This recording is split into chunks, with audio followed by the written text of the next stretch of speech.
Hello বন্ধুরা, good morning. আজ আমি তোমাদের সঙ্গে শেয়ার করব চিকেন বিরিয়ানির রেসিপি। তো তোমাদের প্রথমে আমি দেখিয়ে নিই যে কী কী লাগছে আমার। 250 গ্রাম চাল নিয়েছি, সেদ্ধ চাল।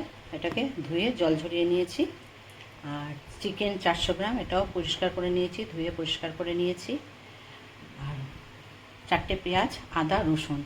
এই একটা পেঁয়াজকে আমি জিরি করে কেটে বেরেস্তা করে রাখবো, আর এইটাকে আমি পেস্ট করে নেবো মিক্সিতে।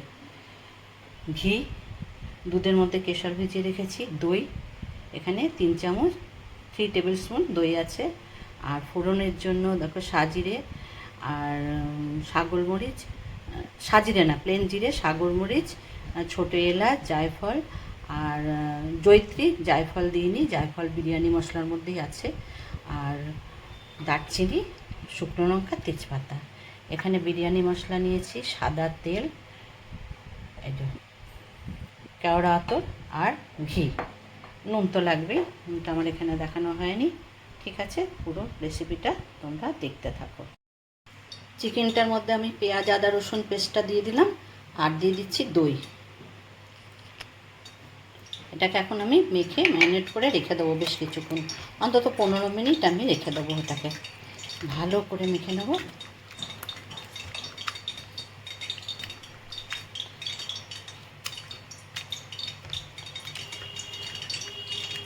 সুন্দর করে এটাকে মাখিয়ে নিতে হবে। দেখো, এবারে এটাকে আমি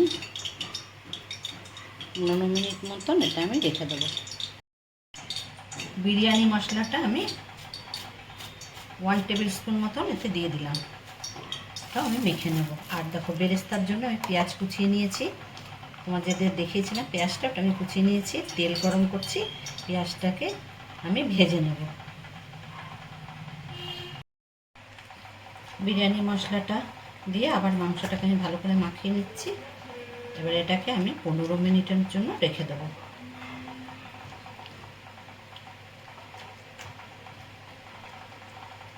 ভালো করে মাখানো হয়ে গেছে।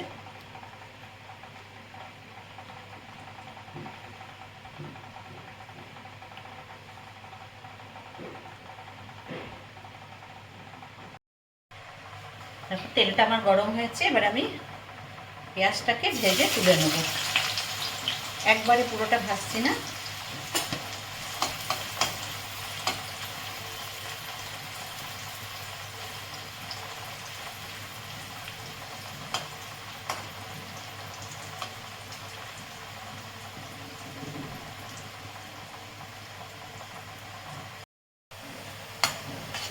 দেখো, আমি অল্প অল্প করে পেঁয়াজটাকে ভেজে তুলছি।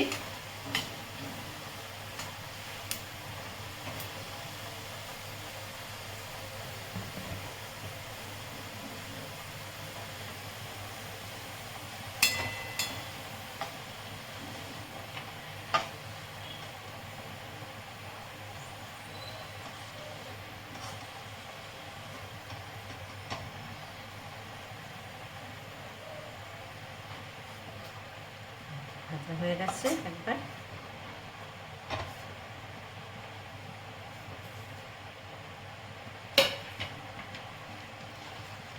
আর যেটুখানি আছে এটা একবারে হয়ে যাবে ভাজা।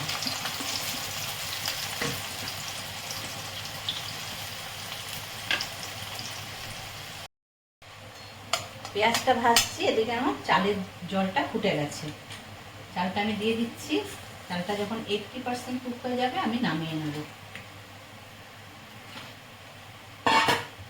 নাড়িয়ে দিচ্ছি।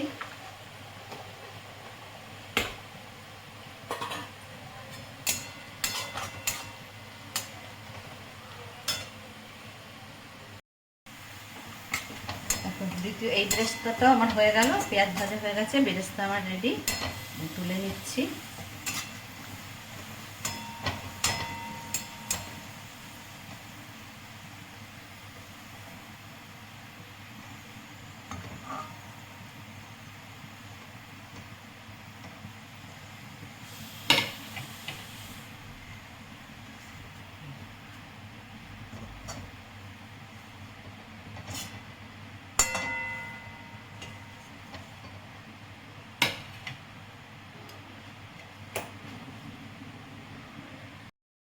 দেখো ভাতটা আমার 80% কুক হয়ে গেছিলো, দেখো ঝরঝরে একদম।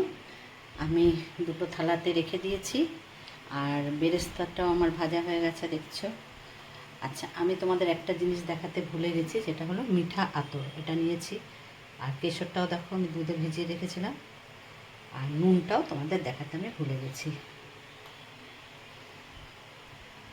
ঠিক আছে বন্ধুরা, এবারে আমি মাংসটা ম্যারিনেট করা অনেকক্ষণ হয়ে গেছে। এবারে আমি তোমাদের দেখাচ্ছি যে মাংসটা আমি কীভাবে করছি, তোমরা আমার সাথে থাকো।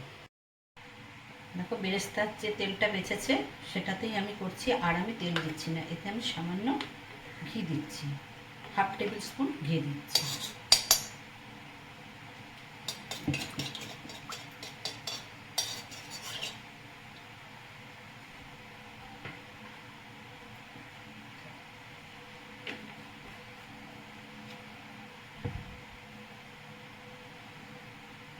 ঘিটা গরম হবার পরে আমি এই যে রেখেছি ফোড়নের জন্য, যা যা তোমাদের দেখিয়েছি সেগুলো সব আমি ফোড়নে দিয়ে দেবো। আমি সব দিয়ে দিচ্ছি ফোড়নে।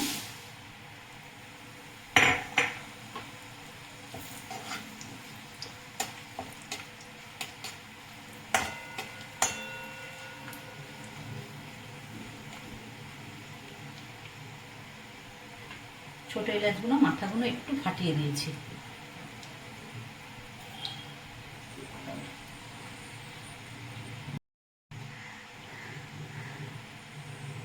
গরম মশলাগুলো সব ভালো করে আমার ভাজা হয়ে গেছে, সুন্দর গন্ধ বেরিয়েছে। এবার আমি ম্যারিনেট করা মাংসটা দিয়ে দিচ্ছি। আচ্ছা, মাংসটার মধ্যে আমি সামান্য 1/2 টেবিল স্পুনেরও কম একটু কাশ্মীরি লঙ্কার গুঁড়ো দিয়েছি। এটা দিয়ে একটু এটা নামিয়ে নেবো, জাস্ট একটু রং কালারটা ভালো হওয়ার জন্য।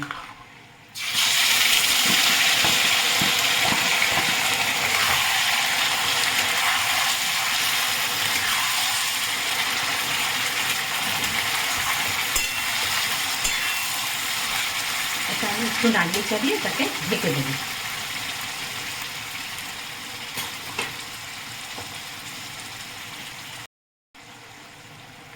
নাড়িয়ে নিচ্ছি, নুনটা আমি এখন দিচ্ছি না, একটু পরে দেবো।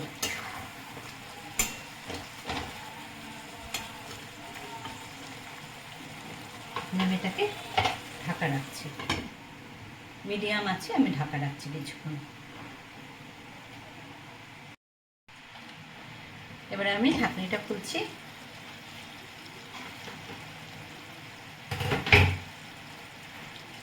স্বাদ অনুযায়ী এবারে নুনটা আমি দিয়ে দিচ্ছি।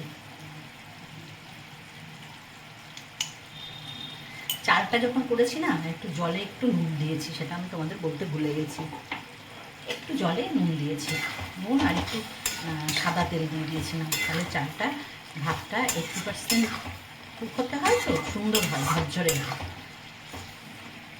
আর একটু আমি মাংসটাকে আরও কিছুক্ষণে আমি কষাবো। আমি একটু ঢাকাই দিয়ে রাখছি। এতে অনেকে আলু সেদ্ধ করে আলুটা ভেজে দিতে পারো, ডিম সেদ্ধ করে দিতে পারো, আমি কিছুই দিচ্ছি না, দেন মাংস দিয়ে করবো।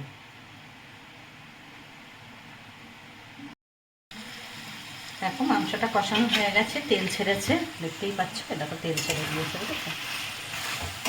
সুন্দর করে আমার কষানো হয়ে গেছে।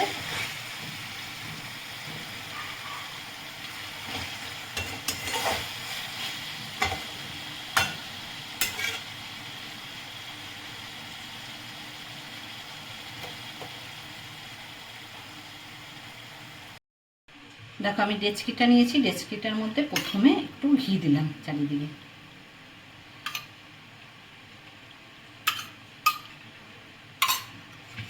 ঘি দিয়ে দিয়েছি। এবারে আমি দেব চালটা আমি নুন দিয়েই তো ভাতটাকে করে রেখেছিলাম না, ওই জন্য আর এর মধ্যে আমি নুন দিচ্ছি না। এটায় মাংসটাতেও নুন দেওয়া আছে, ভাতটাকে দিয়ে দিচ্ছি ছড়িয়ে।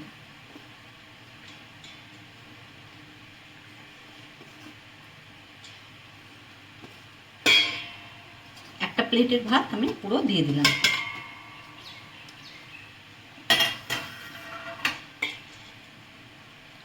সুন্দর করে ছড়িয়ে দিলাম। এবারে আমি মাংসটা দেবো এর মধ্যে।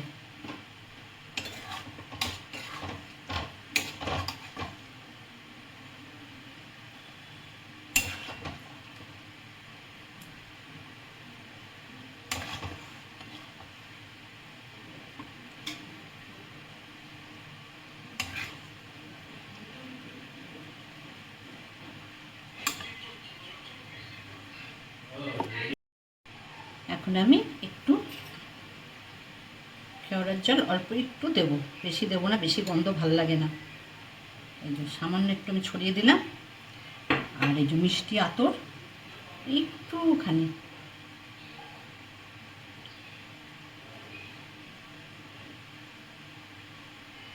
ব্যাস এক দু ফোঁটা। আর একটু চিনি, অল্প সামান্য, জাস্ট একটুখানি। এবারে দিচ্ছি এই যে দুধের মধ্যে যে কেশর ডুবানো ছিল, এইটা আমি একটু চারিদিক দিয়ে ছড়িয়ে দিচ্ছি। আবার উপর থেকে আরেকটু দেব। এবারে ভাতটা দিচ্ছি আবার।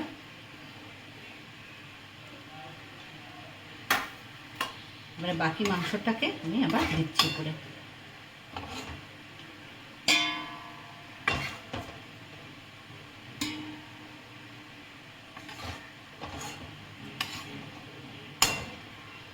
এটা চটজলদি বানানোর একটা প্রসেস তোমাদের দেখালাম।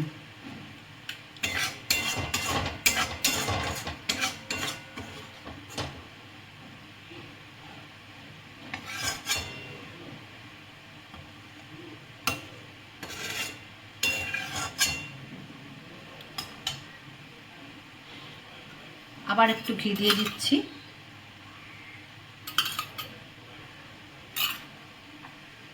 আর আমি কেওড়া তো আর ইয়েটা একটু গোলাপ জল দিলাম সামান্য। আর এই মিঠা আতরটা আর আমি দিচ্ছি না, কেননা বেশি গন্ধ হয়ে যাবে, আর আমি দিচ্ছি না এটা। এবারে ভাতটা দিয়ে দিচ্ছি, যেটুখানি আছে উপরে দিয়ে দিচ্ছি। আর আমি তোমাদের বেরেস্তাটাই দেওয়া ভুলে গেছি দিতে, এটা এখন ছড়িয়ে দিচ্ছি। পুরো বেরেস্তাটাই দিয়ে দিচ্ছি, যেহেতু আমাদের অল্প করেছি, এটা বেশ আরও লেয়ার লেয়ার হলে ভালো লাগে। পুরোটাই দিয়ে দিলাম। এবারে উপরে আবার আমি চালটা দিয়ে দিচ্ছি।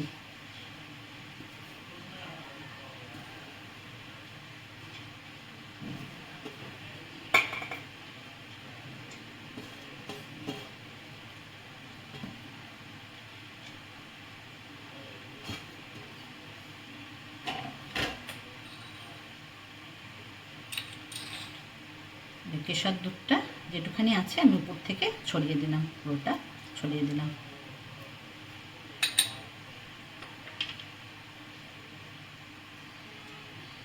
এবার এটা আমি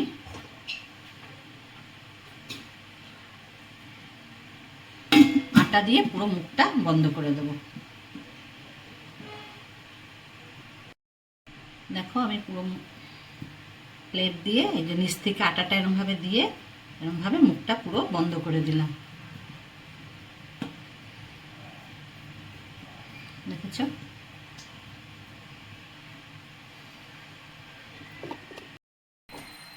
দেখো আমি চাটু বসিয়েছি, চাটুটা গরম হয়ে গেছে। এবারে আমি এর উপরে হাঁড়িটাকে বসিয়ে দিচ্ছি।